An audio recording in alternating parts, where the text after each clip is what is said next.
الحمدللہ رب العالمین صلوات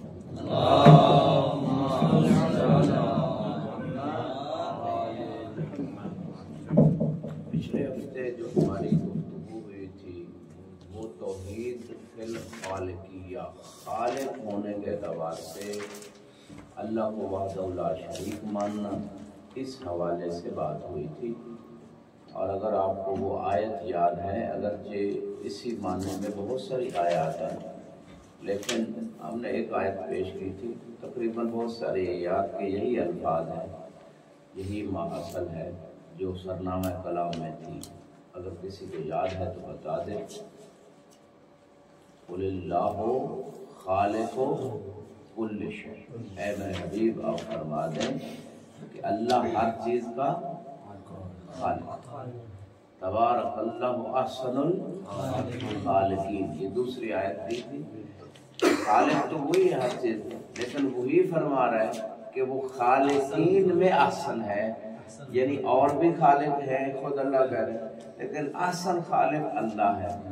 اچھا، اللہ کے مقابلے میں بے عینی مستقل کسی کو خالق ماننا یہ شرک ہے، لیکن اللہ کی دی ہوئی طاقت سے، اللہ کے دیے ہوئے اذن سے اگر کوئی خلق کر لیتا ہے تو اس کو خالق کہہ دیا جائے تو یہ شرک نہیں ہے، بلکہ اللہ نے جناب عیسیٰ علیہ السلام کو فرمایا وَإِذْ تَخْلُقُ مِنَ الطِّينِ كَهَيْئَةِ الطَّيْرِ، اور خود انہوں نے فرمایا انی اخلق لکم من الطین کہیئۃ الطیر فانفخ فیہ فیکون طیرا باذن اللہ، کہ میں پرندے کی شکل میں مٹی سے آپ کے لیے خلق کرتا ہوں، جناب عیسیٰ نے کہا، تو اس میں پھونکتا ہوں تو وہ طیر ہو جاتا ہے اللہ کے اذن سے۔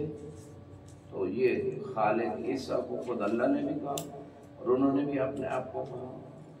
تو اس معنی میں خالق کہنا غیر خدا کو محتاج، خدا کا محتاج سمجھ، محدود معنی میں محدود تخلیق، اس میں کوئی شرک نہیں، یہ قرآن سے یہ چیز ثابت ہے۔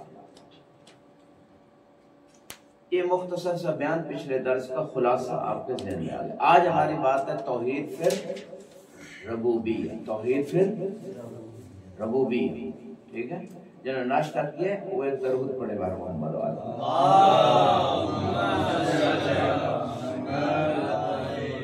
اس کا مطلب اگر ہم لوگوں نے ناشتہ نہیں کیا، چلو رحمت سمجھ کے نہیں، رحمت سمجھ کے درود پڑھے۔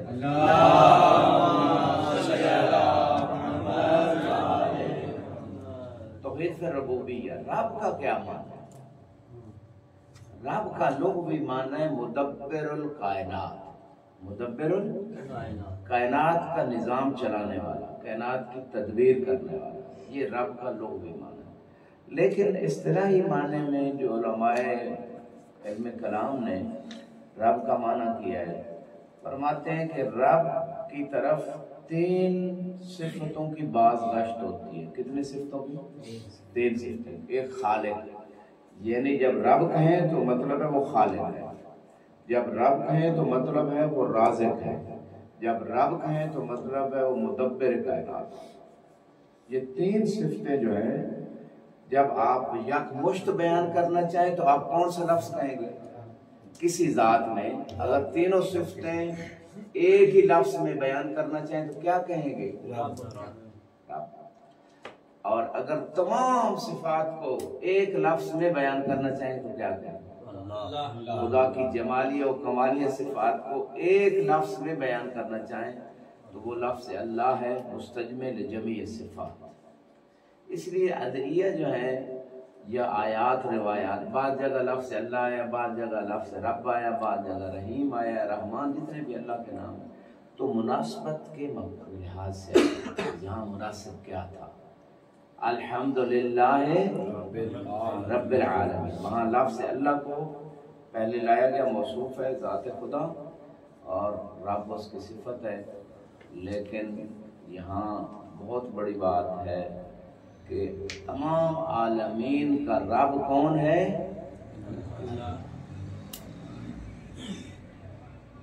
پہلے ارباب متفرقون خیر ام اللہ الواحد القہار، تو یہ جو قرآن میں آیت ہے، کچھ لوگوں نے بہت سارے رب بنا لی، تو وہاں جو اللہ کے مقابلے میں رب مانتے تھے قریش مکہ، یہ بارش دیتا ہے، یہ اولاد دیتا ہے، یہ رزق دیتا ہے، بت رکھے ہوئے تھے قابل، تو وہ جو رب انہوں نے اللہ کے مقابلے میں بنائے تھے، مستقل سمجھا تھا ان کو، ان کے بارے میں یہ نفی کی جا رہی ہے کہ جو مختلف رب مختلف چیزوں کے آپ لوگوں نے بنائے ہوئے ہیں خدا کے مقابلے میں، وہ بہتر ہے یا وہ واحد قہار جو ہر چیز پہ قدرت رکھتا ہے، ہر چیز اس کے قبضہ قدرت میں ہے، وہ اللہ بہتر ہے تمہارے لیے رب؟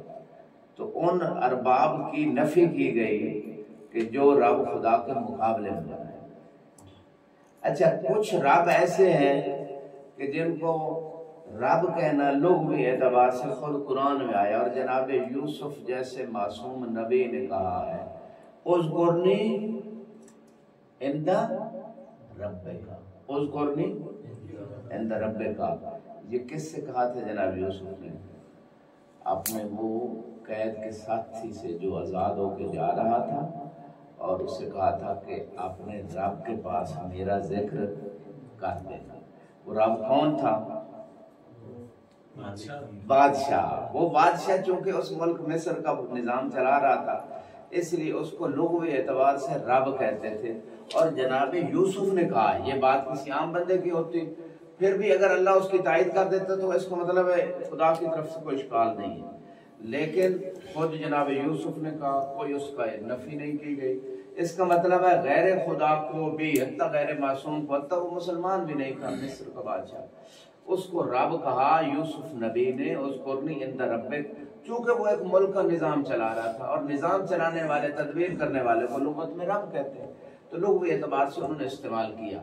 لیکن یوسف علیہ السلام وہی کہہ رہے ہیں کہ ارباب متفرقون خیر ہیں، یا اللہ واحد و قہار، اس کو رب مانو وہ خیر ہے۔ اس کا مطلب ہے جو مصر کے بادشاہ کو جناب یوسف رب کہنے، وہ اس معنی میں کہ محدود ایک نظام ملک کا چلا رہا ہے اور خدا کا محتاج ہے چلانے، اس معنی میں رب کہنا غیر خدا کو کوئی اشکال ہے نہیں ہے۔ اگر محدود معنی میں کوئی نظام چلا رہا ہے کسی دفتر کا، کسی گھر کا، والدین کو رب کیوں کہا جاتا ہے؟ کیونکہ والدین بھی ایک گھر کا نظام چلا رہا ہے۔ رب ارحمہما، تو کچھ لوگوں نے اور معنی میں بھی رب لیا ہے والدین کے لیے رب، لیکن اگر اس معنی میں بھی نہیں تو وہ گھر کا نظام چلاتے ہیں، بچوں کو رزق مہیا کرتے ہیں، دیتا خدا ہے لیکن مہیا تو وہی کرتے ہیں۔ بعض روایت میں بچے والدین کو رازق سمجھتے ہیں، ٹھیک ہے۔ تو مقصد کہنے کا یہ ہے کہ اگر رب غیر اللہ کے لیے محدود معنی میں کہ اللہ کا محتاج ہے، ایک محدود سا کوئی سسٹم چلا رہا ہے، ایک ملک کا، ایک گھر کا، ایک مدرسے کا، تو اس معنی میں اگر غیر خدا کو کوئی رب، یا مربی کے معنی میں، تربیت کرنے کے معنی میں، ٹھیک ہے، تو یہ معنی میں اگر کوئی رب غیر خدا کے لیے استعمال کرتا ہے اس عقیدے کے ساتھ کہ اصل طاقت خدا نے اس کو دی ہے، اور اس کا جو ہے نا وہ نظام چلانے کا جو صلاحیت ہے وہ بڑی محدود ہے، اور خدا کا محتاج، اس معنی میں غیر خدا کو رب کہنے میں شرک نہیں ہے۔ غیر خدا کو رب کہنے میں اس وقت شرک ہے۔ یہ قرآن کی ساری باتیں ہو رہی ہیں، کوئی ادھر ادھر سے تاریخ کی باتیں تو نہیں ہیں۔ تو قرآن، چونکہ جو دیوبندی حضرات ہیں انہوں نے قرآن کی بعض آیتیں لے لی، بعض کو چھوڑ دی، اس لیے ان کا عقیدہ غلط ہے، قرآن کے مطابق نہیں ہے۔ ہمیشہ چاہیے کہ جب بھی آپ کوئی نتیجہ لیں قرآن و حدیث سے تو تمام آیتوں اور روایتوں کو دیکھ کے نتیجہ دیں، پھر صحیح نتیجے پہ آئیں گے۔ تو یہاں پہ خدا کے مقابلے میں کسی کو مدبر کائنات سمجھنا، وہ جو ہے یہ شرک ہے، مستقل سمجھنا، مقابلے میں سمجھنا یہ شرک ہے۔ بلکہ اللہ نے اپنے فرشتوں کو بھی رب کہا ہے، فالمدبرات، 30ویں پارے سورہ نازعات، فالمدبرات امرن، امر نکرہ ہے، اس کا معنی یہ ہے کہ ہر کام، امر کا نیچے آئے گا، جیسے رجل آپ کہیں تو اس کا مطلب ایک بندہ تو نہیں، سارے جتنے بھی بات ہے سب پہ اطلاق ہو۔ امر بھی نکرہ ہے، اس میں ہر کام، بارش برسانا، ٹھیک ہے، تصویریں بنانا، رحم، اپنا روح قبض کرنا، ٹھیک ہے، اس کے بعد جو ہے وہ حفاظت کرنا، نیکیاں لکھنا، برائیاں لکھنا، ہوائیں چلانا، یہ سارے کام جتنے بھی خدا نے نظام اس میں کائنات میں کام بنائے وہ فرشتے کام کر رہے ہیں، تدبیر کر رہے ہیں نا، اس کو چلا رہے ہیں کہ فلاں علاقے میں اتنی بارش برسانی ہے، فلاں میں اتنی بارش ہوگی، فلاں جگہ ہوا چلانی ہے، فلاں جگہ نہیں چلانی، یہ سارا مثلا سورج کو فرشتے نکال رہے ہیں، غروب کر رہے ہیں، یہ سارا کام کر رہے ہیں۔ تو اس کا مطلب یہ ہے کہ فرشتوں کو بھی مدبر تو اللہ نے کہا، اور رب کا معنی مدبر ہے، رب کا لوگ بھی معنی اٹھا کے دیکھ لیں، مدبر تدبیر کرنا، نظم چلانا۔ تو فرشتوں کو خود اللہ نے کہا فالمدبرات امرا، سب سنشیہ متفق ہیں کہ یہاں مراد فرشتے، فرشتے کائنات کا نظام چلا۔ اچھا اب چونکہ اللہ کے حکم سے چلا رہے ہیں تو یہ عین توحید ہے، اور خدا نے خود یہ عقیدہ قرآن میں دیا، اور یہ عقیدہ صحیح ہے۔ قرآن کے خلاف تو عقیدہ بنانا صحیح نہیں ہے، جیسے قرآن کہتا ہے ویسے عقیدہ بنانا۔ اور اگر کوئی سمجھے کہ خدا کے محتاج نہیں ہے، فرشتے مستقل ہیں، غیر محدود ہیں اپنے اس تدبیر میں، تو یہ شرک ہو جائے گا۔ فرق کتنا، ڈاکٹر کی تجویز کردہ دوائی کھا کے کوئی بندہ یہ سمجھے کہ دوائی سے مجھے فلاں ڈاکٹر اور دوائی سے شفا ملی ہے، تو یہ شرک کفر ہے۔ اور اگر یہ سمجھے کہ یہ خدا نے اس کو توفیق دی، سمجھ دی، اس چیز میں اللہ نے ہی شفا رکھی ہے، شہد میں جیسے اللہ نے شفا رکھی ہے، تو یعنی توحید ہے۔ بات صرف نیت اور عقیدت صحیح کی ہے۔ تو یہاں پہ شاہ صاحب اپنا فن بات ہوئی ہو رہی ہے کہ فرشتوں کو بھی اللہ نے مدبر کائنات کا ہے، لیکن اس میں ایک اور بات آپ کے مزید اسی بات کو آگے بڑھاتے ہوئے کہ خدا نے جو نظام بنایا ہے یہ کائنات کا ایک طبیعی نظام، اس نظام میں جیسے فرشتوں کی ڈیوٹیاں لگائی ہیں، فرشتوں کو بھی کسی کے اپنے حکم کے بھی ماتحت رکھا ہے اور کسی اور کے حکم کے بھی ماتحت رکھا ہے۔ جیسے ہم اللہ کے بھی فرما بردار ہیں، رسول کے بھی فرما بردار ہیں، اہل بیت کے بھی فرما بردار ہیں، والدین کی بھی بعض جگہوں پہ فرما برداری ہے۔ تو اس کا مطلب یہ ہے کہ بہت ساری فرما برداریاں اگر سلسلہ طولیہ ہو، اللہ کی اجازت اور حکم سے ہو، تو وہ اللہ ہی کی فرما برداری ہے۔ اسی طرح مدد میں آئے گا، اگر مثلا غیر اللہ سے مدد واستعینوا بالصبر والصلاۃ، کسی دن تفصیلی بات کریں گے، اگر اللہ کی اجازت اور حکم سے ہے تو اللہ سے مدد ہے۔ تو اس مقام پہ بھی ایسے ہے۔ اچھا اب خدا نے اس نظام میں جیسے من کن تو مولا ہو، یہ دنیا کا نظام چلانے کے لیے، جیسے بی بی کے خطبہ فدقیہ میں ہے، فرمایا وجعل اللہ طاعتنا نظاما اس ملت کے لیے اللہ نے ہماری اطاعت میں نظام بنایا۔ اب بنایا اللہ نے، لیکن اطاعت اہل بیت سے یہ نظام صحیح چلے گا۔ جو اطاعت اہل بیت سے باہر لوگ جائیں گے، نظام درم برم ہو جائے گا، خراب ہو جائے گا، خرابیاں آئیں گی۔ اسی طرح خدا نے اس کائنات کا نظام چلانے کے لیے، خود اللہ ڈائریکٹ بھی کر سکتا ہے، لیکن اللہ نے ایک نظام بنایا کہ فرشتے یہ کام کریں، اور فرشتوں کے اوپر بھی کسی کو امام و حاکم بنائے۔ امام زمانہ کی زیارت میں آپ کیا پڑھتے ہیں؟ السلام علیکم یا امام الانس والجان، جنوں کے بھی امام، انسانوں کے بھی، ملائکہ کے بھی امام ہیں۔ اچھا یہاں پہ جو میں اب اس پہ دلیل دے رہا ہوں، ملائکہ کے امام کیسے، قرآن کی آیت پڑھتا ہوں، اِنَّا أَنزَلْنَاهُ فِي لَيْلَةِ الْقَدْرِ وَمَا أَدْرَاكَ مَا لَيْلَةُ الْقَدْرِ لَيْلَةُ الْقَدْرِ خَيْرٌ مِنْ أَلْفِ شَهْرٍ تَنَزَّلُ الْمَلَائِكَةُ وَالرُّوحُ فِيهَا بِإِذْنِ رَبِّهِمْ مِنْ كُلِّ أَمْرٍ مِنْ كُلِّ أَمْرٍ فَالْمُدَبِّرَاتُ أَمْرًا، وہاں بھی امر نکرہ ہے، ہر امر کی تدبیر فرشتے کر رہے ہیں اللہ کے حکم سے، اور یہاں بھی من کل امر، کل سور موجبہ کلی آئے، موجبہ کلی اب منطق کی بات میں، تو یہاں پہ یعنی ہر امر لے کے فرشتے نازل ہوتے ہیں۔ یہ فرشتے ہر شب قدر ہر سال نازل ہوتے ہیں، یا بس ایک زمانے میں ہوئے رسول خدا کر بعد میں نہیں؟ ساری امت کیا کہتی ہے؟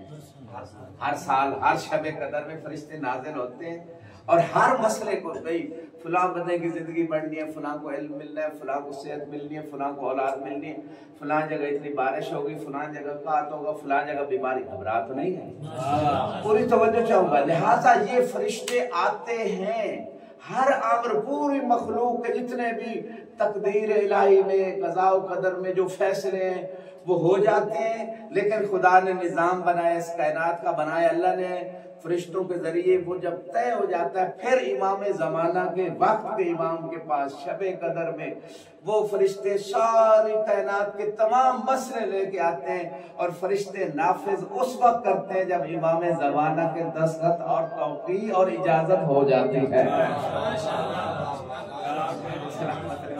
سلامت رہے، درود پڑھے بار محمد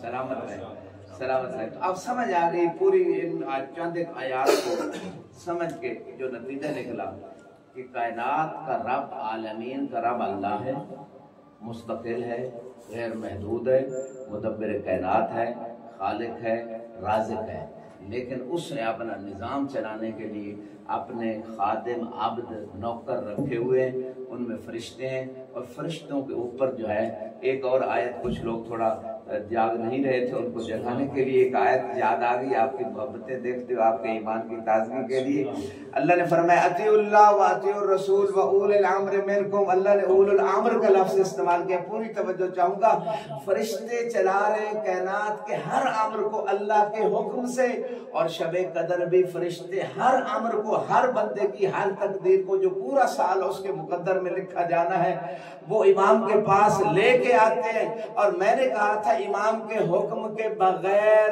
وہ فرشتے کسی حکم کو نافذ نہیں کرتے۔ اس پہ دوسری دلیل ہے قرآن کی یہ آیت کہ اللہ کی اطاعت کرو، اللہ کے رسول کی اطاعت کرو، صاحبان امر کی اطاعت کرو۔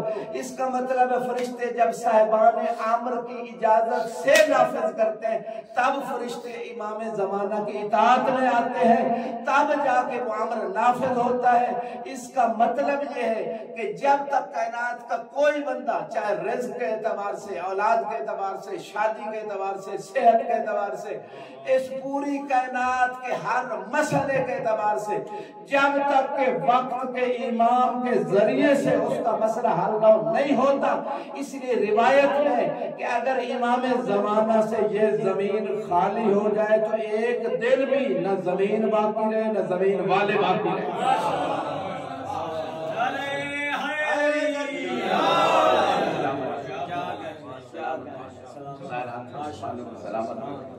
خدا نات اور زبانوں کو سلامت رکھے۔ لہذا جزاکم اللہ، رب کا یہ اجمالی سا میں نے بیان آپ کی خدمت میں پیش کر دیا۔ لہذا اس مقام پہ آخری بات یہی ہے کہ قرآن میں بہت ساری آیتیں ہیں جو رب کا مادہ مختلف لفظوں میں استعمال ہوا ہے، وہ آپ خود سرچ کر سکتے ہیں۔ ایک آیت پہ اگر ہم بات کریں تو کئی مہینے پھر چاہیے، لیکن میں نے جم بندی کر کے رب کی ہر جہت سے آپ کی خدمت میں پیش کر دیا۔ اب کچھ شیعہ بس اہل بیت کو رب کہہ دیتے ہیں، علی کو رب کہہ دیتے ہیں، تو ان سے پوچھا جائے اگر ان کا معنی ہے کہ جیسے اللہ رب مستقل ہے، غیر محتاج ہے، تو پھر تبن شرک ہے، کفر ہے بے شک۔ لیکن اگر ان کا مقصد یہ ہے کہ ہمارے مقصود مربی ہیں، ہماری تربیت کر رہے ہیں روحانی، ہمارے اگر کوئی حاجت ہو ہم ان کو پیش کر دیں، ان کو وسیلہ سمجھ کے وہ اللہ سے پوری کروا دیں، اس معنی میں اگر کوئی رب کہتا ہے، اگرچہ کہنا نہیں چاہیے کیونکہ یہ خدا کے لیے ہی استعمال ہوتا ہے غالباً قرآن میں ہر جگہ، بلکہ بعض روایت میں اہل بیت نے منع کیا ہے کہ ہمیں رازق، خالق، رب نہ کہو، اسی وجہ سے کہ لوگ گمراہی کی طرف نہ چلے جائیں۔